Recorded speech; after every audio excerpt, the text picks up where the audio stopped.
கதிர்குட்டியை நான் சென்னைக்கு கூட்டிட்டு வரும்போது பார்த்தீங்கன்னா, ஒரு 5த் மந்த் அவனுக்கு ஸ்டார்ட் ஆயிருந்ததுங்க. அப்பயிலருந்தே வந்து நான் தனியா தான் ஹேண்டில் பண்றேன். பட் அப்பப்ப அம்மா, அப்புறமா மாமியார், மாமனார்லாம் வந்து பார்த்துட்டு போவாங்க. மீதி இருக்க நேரம் ஃபுல்லா வந்து ஹஸ்பண்டும் நானும் தான் வந்து மேனேஜ் பண்றோம். நெறைய பேர் கேட்டீங்க, "ஹஸ்பண்ட் ஹெல்ப் பண்ண மாட்டாங்களா? நீங்களே இவ்வளோ கஷ்டப்படுறீங்களே!" அப்படின்னு சொல்லிட்டு.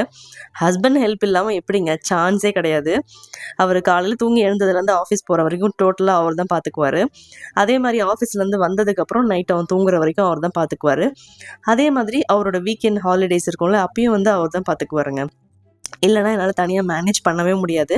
பட் நான் போடுற வீடியோல பார்த்தீங்கன்னா, அவர் ஹெல்ப் பண்றது அதெல்லாம் பெருசா நான் காமிச்சதில்ல. அதனால உங்களுக்கு மேபி அப்படி தெரிஞ்சிருக்கலாம்.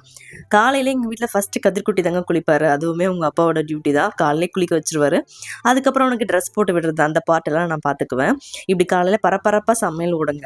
இன்னைக்கு லஞ்சுக்கு பார்த்தீங்கன்னா, கதிர்குட்டிக்கு பீர்க்கங்காய் தான் ஆட் பண்ண போறேன். எப்பவுமே சாதம், பருப்பு, அப்புறமா ஸ்பைசஸ்லாம் கூட வந்து டெய்லி ஏதாவது ஒரு காய் ஆட் பண்ணுவேன்.